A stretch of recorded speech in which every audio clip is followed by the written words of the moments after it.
Bonjour, donc bienvenue dans ce troisième DS d'informatique consacré aux filières MPSI, PCSI et TSI. C'est un DS composé de trois exercices, un exercice 1 sur la représentation de l'information sur un ordinateur, un exercice 2 sur l'algorithmique et un troisième exercice sur la programmation en Python. Donc, premier exercice, représentation de l'information sur un ordinateur. On demande dans la question 1 de donner le résultat de la conversion binaire de l'entier naturel 178. On peut faire ça en utilisant deux méthodes. Première méthode, comme pour les précédents DS, trouver une décomposition de ce nombre en une somme de puissance de 2, ou bien effectuer plusieurs divisions successives par 2 jusqu'à l'obtention d'un quotient nul, et par la suite récupérer les restes depuis le dernier reste jusqu'au premier. Vous avez la possibilité de faire comme vous voulez. Donc on peut dire par exemple que 178 c'est égal à 128, qui est une puissance de 2, c'est 2 à la puissance 7, plus 32. Donc le total ça va faire 160, il nous reste 18, et 18 c'est 16 plus 2. En d'autres termes, c'est 2 à la puissance 7, plus 2 à la puissance 5, 32, plus 2 à la puissance 4, qui est égal à 16, plus 2 à la puissance 1. Ceci veut dire que on peut écrire 178 en binaire. Puisqu'il y a 2 à la puissance 7, on commence par la puissance supérieure, on met un 1. Et il n'y a pas 2 à la puissance 6, donc on met un 0. Il y a 2 à la puissance 5, on met un 1. Il y a 2 à la puissance 4, 1. 2 à la puissance 3 n'existe pas. 2 à la puissance 2 n'existe pas. 2 à la puissance 1 existe. Et 2 à la puissance 0 n'existe pas. Donc 178 en binaire, c'est l'équivalent de 1, 0, 1, 1, 0, 0, 1, 0. Ça, c'est pour la question 2. La question 1. Dans la question 2, on demande de faire l'inverse, c'est-à-dire de trouver l'entier naturel représenté en binaire par 1, 0, 0, 1, 0, 0, 0, 1. Ben, pour faire ça, il n'y a pas plus simple que ça. Donc, on peut écrire, ça c'est le bit de poids le plus faible, et ça c'est le bit de poids le plus fort. Donc, c'est l'équivalent de 2 à la puissance 0, plus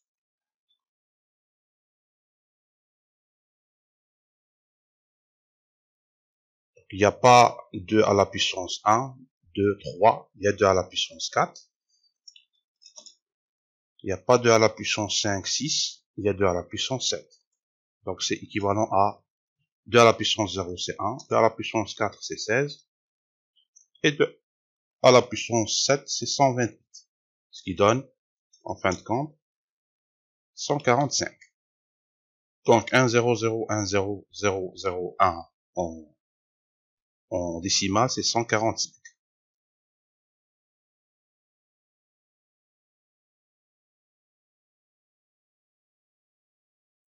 Question 3. Que vaut l'entier relative moins 100 en notation complément à 2 sur 8 bits? Donc, l'entier relatif moins 100 sur 8 bits est équivalent, voilà, sur 8 bits, à l'entier naturel moins 100 plus 2 à la puissance le nombre de bits qu'on utilise, c'est-à-dire 8. C'est-à-dire moins 100 plus 256. Donc c'est c'est 156. Et 156 en notation binaire, c'est équivalent à 128 plus 28, donc plus 16, plus 12 qui est égal à 8 plus 4. En d'autres termes, c'est 2 à la puissance 7, plus 2 à la puissance 4, plus 2 à la puissance 3, plus 2 à la puissance 2. Ou bien, on peut dire que moins 100 en binaire,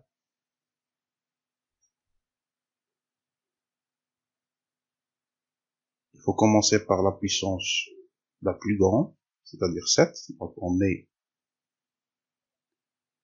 1 pour 2 à la puissance 7. 2 à la puissance 6 n'existe pas, donc c'est un 0. 5 n'existe pas, donc 0.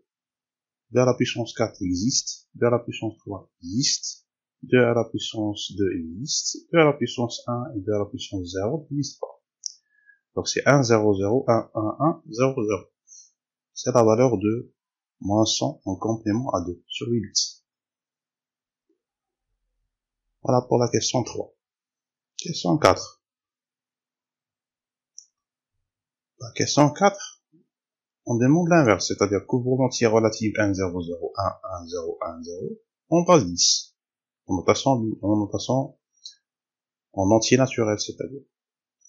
Donc, le mot 1, 0, 0, 1, 1, 0, 1, 0 est égal. Donc c'est 2 à la puissance 1 plus 2 à la puissance 3 plus 2 à la puissance 5, 4 plus 2 à la puissance 5 plus 2 à la puissance 4 plus 2 à la puissance 7, pardon. Donc ça va donner 2 plus 8 plus 16 plus 128. Ce qui veut dire que ça donne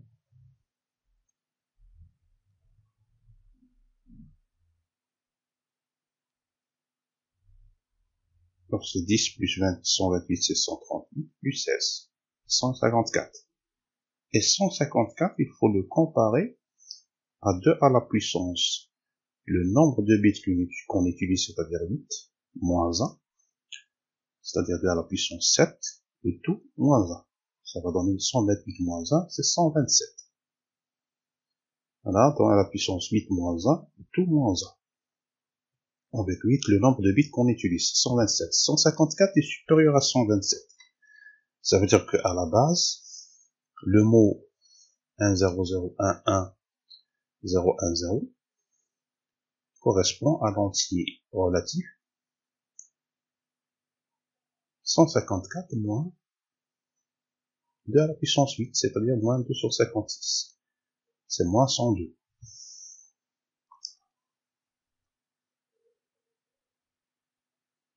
Voilà pour la question 4. Question 5. Quel est le plus grand entier relatif que l'on peut représenter en utilisant 11 bits? Cherche très bien l'entier relatif. Donc on va dire question 5.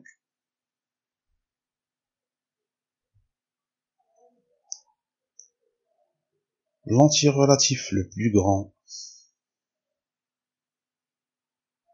que l'on peut représenter sur 11 bits. On vérifie très bien que c'est 11 bits. De manière générale.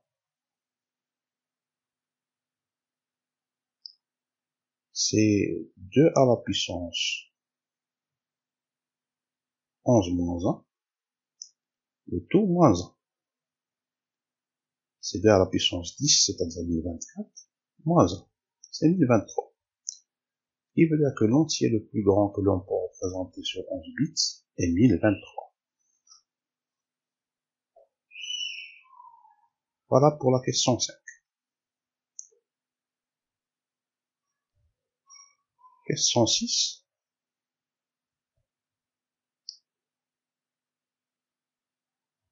Ça concerne la notation I3E 754. Donc on demande de convertir le nombre décimal 18,0625 en virgule flottante suivant la norme I3E 754. Donc, le nombre 18,0625, c'est un nombre positif. Donc, le bit de signe, c'est 0, puisqu'il s'agit d'un nombre positif. Ensuite, on convertit 18 en binaire. 18 en binaire, c'est 16 plus 2. Donc, c'est 2 à la puissance 4 plus 2 à la puissance 1. Ce qui veut dire que ça donne 1 pour 2 à la puissance 4 0 pour 2 à la puissance 3, 0 pour 2 à la puissance 2, 1 pour 2 à la puissance 1, 0 pour 2 à la puissance 0. Et donc 1, 0, 0, 1, 0. Pour 0,625, partie fractionnaire du résultat, il faut procéder par des multiplications successives par 2 jusqu'à obtention d'une partie fractionnaire nulle, ou bien jusqu'à obtention de la précision demandée. Donc 0,0625 fois 2 c'est 0,125, 0,125 fois 2 c'est 0,25, 0,25 fois 2 c'est 0,5, 0,5 fois 2 c'est 1,0. On a obtenu un 0 dans la partie fractionnaire, on peut arrêter. Et par la suite, on va dire que 18,0625 est égal, 18 c'est 1,0010, virgule 0,001 pour prendre la partie entière de résultat des multiplications. Ou bien dans la notation scientifique, il faut décaler la virgule vers le dernier 1 à gauche. Donc c'est 1,0010, 0001 fois 2 à la puissance. On a fait un décalage vers la gauche, donc c'est une puissance positive. Et on a décalé de 4 chiffres, donc la puissance c'est 4. C'est 2 à la puissance 4. À l'exposant réel, c'est 4. L'exposant décalé, il faut ajouter 127 parce qu'on utilise une notation I3E 754, simple précision, c'est-à-dire 32 bits au total. Donc 131 en binaire, c'est 128 plus 3, 3 c'est 2 plus 1, donc c'est 2 à la puissance 7 plus 2 à la puissance 1, plus 2 à la puissance 0. Ça donne 1 pour 2 à la puissance 7, 0 pour 2 à la puissance 6, 5, 4, 3, 2, 1 pour 2 à la puissance 1 et 1 pour 2 à la puissance 0. C'est 1, 0, 0, 0, 0, 1. Ça, c'est l'exposant décalé. Bah, tout ce qui reste, c'est donner le résultat final. 18,0625 en notation I3E 754. C'est, premièrement, le bit de signe, c'est un 0. Faut le prendre au début. Puis, il faut écrire à côté de ça l'exposant décalé en binaire. C'est 1, 0, 0, 0, 0, 1, 1. Puis la mantis. La mantis, c'est 1,00100001.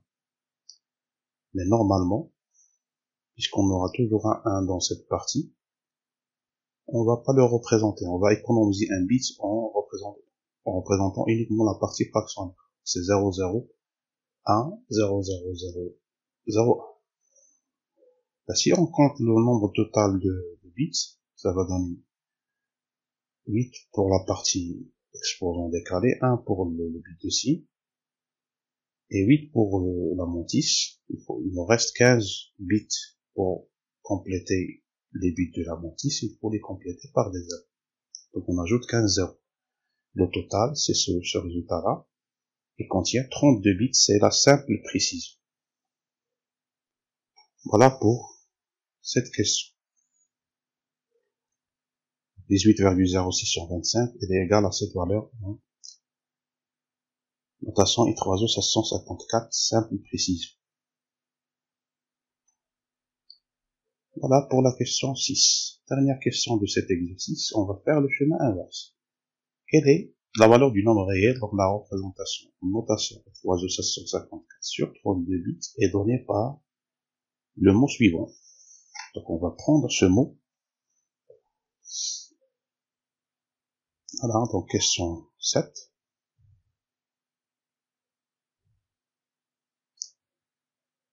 Premièrement, le bit de signe c'est un 1.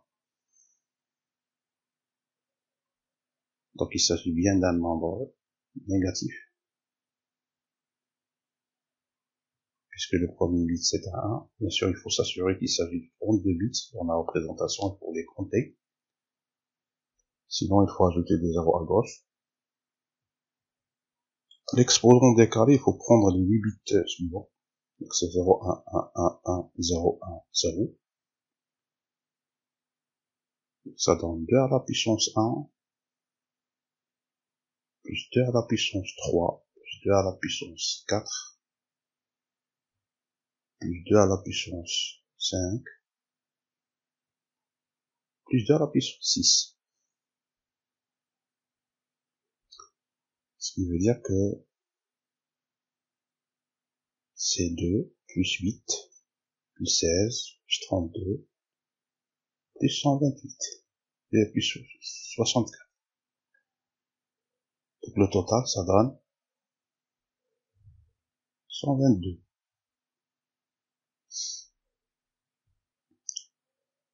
Ça, c'est l'exposant réel. L'exposant décalé. Il faut chercher l'exposant réel. On fait le chemin, exactement le chemin inverse. L'exposant réel, c'est 122. Au lieu de, pour passer de l'exposant réel à l'exposant décalé, on ajoute 127 dans la notation simple précision, 32 bits. Mais là, il faut retrancher 127. Pour vous trouver votre exposant réel, ça vous donne 122 moins 127, c'est moins 5. Ce qui veut dire que le mot donné, c'est équivalent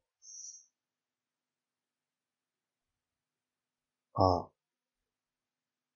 1 virgule, les bits qui restent. On a pris l'exposant, on a pris le bit de signe, ce qui reste c'est 1, voilà. Après les 8 bits, il me reste 1, puis les 0. Donc c'est moins 1 virgule tout ça. Ou bien tout simplement moins 1,1. Ça sert à rien d'ajouter des 0 à droite de 1, ça change pas le résultat final. Donc c'est moins 1,1 fois 2 à la puissance l'exposant réel, c'est-à-dire moins 5. Ce qui donne moins 2 à la puissance moins 5 plus moins 2 à la puissance moins 6. En d'autres termes, c'est moins 1 sur 32 moins 1 sur 64. Pour calculer le résultat, ça donne moins 0,046875. C'est le résultat final. Voilà. Donc ce mot, il est égal en notation virgule flottante à moins 0,046875.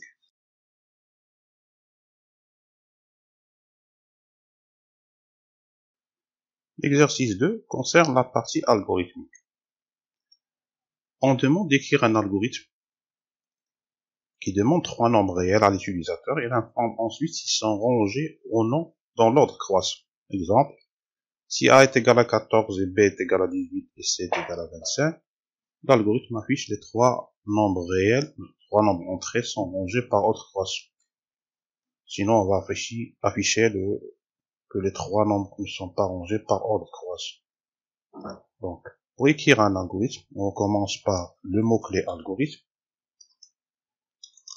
On lui donne un nom de notre choix, ordre par exemple. Pour déclarer les variables que vous allez utiliser, donc c'est généralement ici 3 nombres réels, et 3 nombres qu'on va demander à l'utilisateur. Entre début et fin, on va écrire des instructions qui vont nous permettre de résoudre cet exercice. Donc, vous commencez par demander à l'utilisateur de saisir une valeur pour A, une autre valeur pour B, et une autre valeur pour C. Ici, on a deux cas. Soit les 3 valeurs sont rangées par ordre croissant, soit non. Ça veut dire qu'on a 2 chemins de résolution. Il faut utiliser une structure conditionnelle, si. Donc, si A est inférieur ou égal à B, et B est inférieur ou égal à C, alors, on va afficher les 3 nombres entrés sont rangés par ordre croissant. Sinon, on va afficher l'autre message. Les trois nombres entrés ne sont pas rangés par ordre croissant. Voilà, pour fermer la structure conditionnelle par ainsi, et ensuite fermer l'algorithme. C'est tout le travail de cet algorithme. Donc l'algorithme va remplacer A par la valeur donnée par l'utilisateur, il va remplacer B par la valeur donnée à B, il va voir est-ce que A est inférieur à ou égal à B. Si oui, il va tester la deuxième condition de la même manière. Si les deux sont vérifiés, il va afficher ce message, sinon il va sauter au bloc sinon et afficher l'autre message. Voilà pour cet exercice. Exercice 3. Programmation en langage Python. Donc on cherche à résoudre en utilisant un programme Python un système de deux équations à deux inconnues de la forme A1x plus A12y est égal à B1 et A21x plus A22y est égal à B2 avec les AIJ et des BI sont des coefficients réels. Une des méthodes permettant de résoudre un tel système est celle de Cramer. Ceci consiste à calculer le déterminant du système considéré, c'est-à-dire ce déterminant. Dans le cas où D est différent de 0, le système admet une solution unique sur R au carré qui est le couple XY, tel que X est égal à DX sur D et Y est égal à DY sur D avec DX, deux déterminants à calculer. On demande d'écrire un programme Python permettant de résoudre un système linéaire de deux équations à deux inconnues en utilisant la méthode de Cramer. Notez bien, on prendra le soin de différencier dans le cas où le déterminant est nul entre les deux cas, solution infinie ou pas de solution sur R au carré. C'est-à-dire en fonction de dx et dy. Donc ici on a 6 variables à entrer, donc on va commencer par faire ça. Donc A11, ce sera des réels, donc loads, inputs, donner un réel. Voilà, c'est pour A1.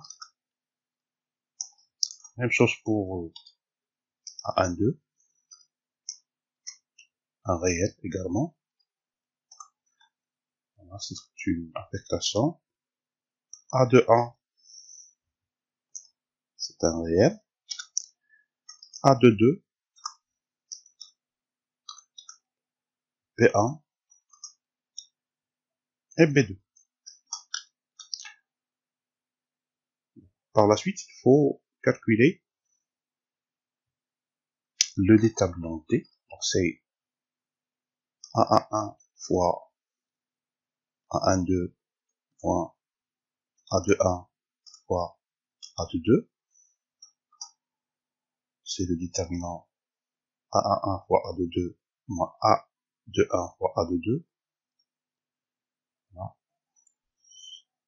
Comme A11 fois A22 moins A21 fois A12. C'est ça. Pas se tromper, c'est bien ça. Donc, on a deux cas. Si D est différent de 0, on peut calculer dx et dy. Dx, il est donné par le déterminant B1 fois A de 2 moins B2 fois A12. C'est B1 fois A de 2 moins B2 fois A de 1,2. Voilà. Et dy, il est donné par le déterminant A11 fois B2 moins A de 1 fois B1. Voilà. A1 fois B2 moins A de 1 fois B1. A de 1 fois B1. A de 1 fois B1, c'est bien ça. Donc X, c'est dx sur D. Et Y, c'est dy sur D.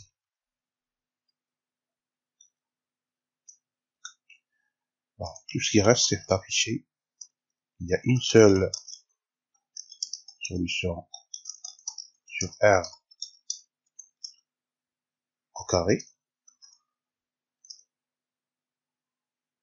R fois R. R2. Bah, cette solution, c'est le couple X, virgule, Y, virgule, et on ferme les parenthèses. Ça, dans le cas des différents deux heures. Dans le cas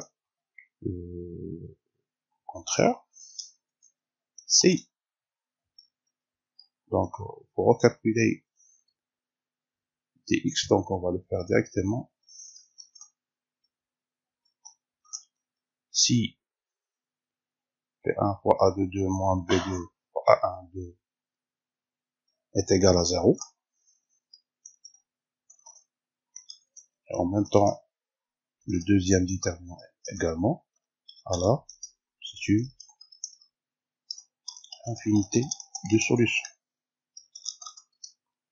R au carré. Sinon, il reste un seul cas, directement, aucune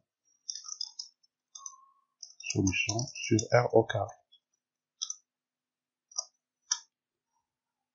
Voilà la solution de cet exercice. On a 3 cas, on les a toutes traitées. C'est bon pour ce DS. J'espère que c'était clair.